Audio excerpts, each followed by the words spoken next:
Hello दोस्तों, मेरा नाम हिमांशु गौतम। एक बार फिर से आपका स्वागत है आपके अपने इस यूट्यूब चैनल पर।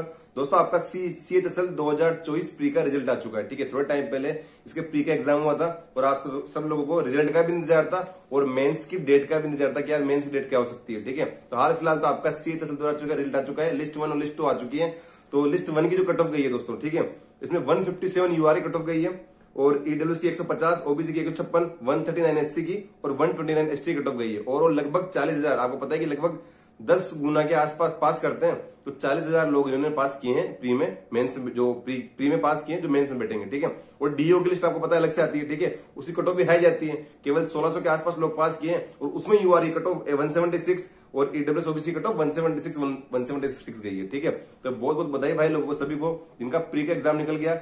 पूरी जी जान से मेंस की तैयारी करते रहो। लोग बार बार इस चीज को पूछते हैं कि यार मेंस के लिए भैया क्या करें, मेंस के लिए भैया क्या करें। ठीक है, मैं शुरू से, मतलब जब से ये यूट्यूब का शुरू किया ना मैंने, ठीक है, तब हमेशा से क्योंकि मैंने अपने अनुभव की चीजें बताना शुरू किया है। ठीक है, जो मेरा खुद का अनुभव था तैयारी में, मैंने हमेशा वही शेयर किया है और मैं हर बार इस चीज पर फोकस करता हूं कि क्वेश्चन प्रैक्टिस बहुत इंपॉर्टेंट जरिया है अपना स्कोर बढ़ाने का। ठीक है, थ्योरी पढ़ पढ़ के सब बैठ जाते हैं, पर उस थ्योरी को एग्जाम में अप्लाई कैसे करना होता है, इस चीज को हम कभी सीख ही नहीं पाते। ठीक है, तो जितने भी भाई लोग किसी का भी एग्जाम हो आपका, ठीक है, चाहे आपका अभी CGL का प्री दे लोगे, ठीक है, लोग CGL का प्री दे लेंगे, 9 को फ्री हो जाएंगे, 10 को फ्री हो जाएंगे, 11 को फ्री हो जाएंगे, वो मेंस की तैयारी करेंगे।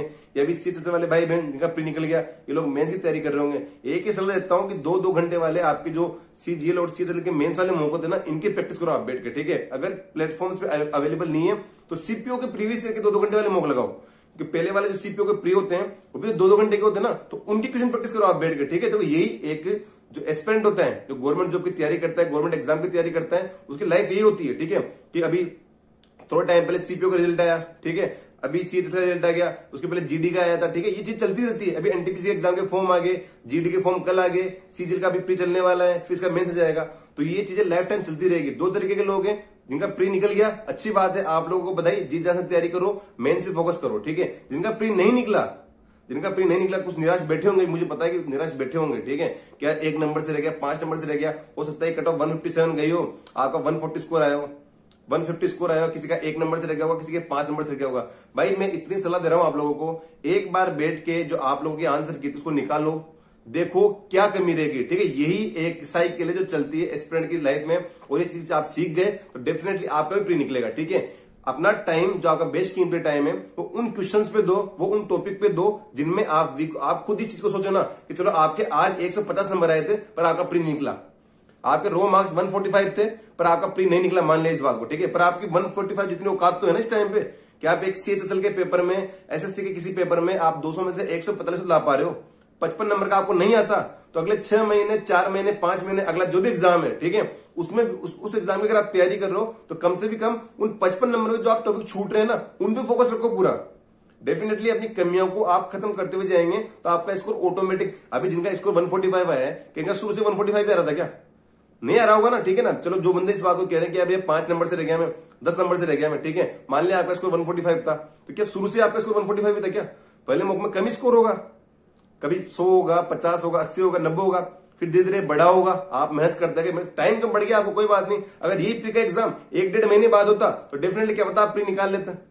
ठीक है, तो इस चीज को अच्छे समझो आप। ठीक है, कि अगर आपका 5 नंबर, 10 नंबर, 15 नंबर से प्री नहीं निकला तो ऐसा नहीं कि आप काबिल नहीं हो या फिर आप नालायक हो। ठीक है, ऐसा कुछ भी नहीं है, आपने मेहनत की, टाइम 1-2 महीने का और होता तो शायद आप प्री के आसपास पहुंच जाते। ठीक है, बस बकायदा फोकस उन्हीं टॉपिक पे करना जो आपके वीक हैं, आती हुई चीजों को बस उनका फ्लो बना के रखो।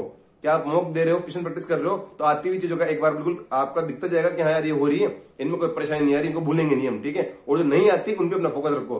तो एक बार फिर से उन सभी लोगों को बधाई जिनका प्री निकल गया। ठीक है, और जिनका प्री नहीं निकला वो हताश नहीं हो। सीधी सी बात है कि लोग 30 लाख 35 लाख लोग पेपर देंगे तो कुछ का ही प्री निकलेगा, ऑब्वियस सी बात है। ठीक है, जितना कोई लेना होगा, बाकी का नहीं निकलेगा, पर उस कुछ में आने के लिए हमें मेहनत करनी पड़ेगी। ठीक है, अपनी कमियों पे फोकस करना पड़ेगा, तब जाकर ही ये उम्मीद है कि हम एग्जाम निकाल पाएंगे। ठीक है, तैयारी करते रहो, मेहनत करते रहो। डेफिनेटली CPO में कभी किसी का आया नाम, अभी CHSL में किसी का आया है, आने वाले CGL में किसी का आएगा। ठीक है, तो तैयारी करते रहो, एक दिन आपका भी नाम जरूर आएगा PDF में। Thank you so much.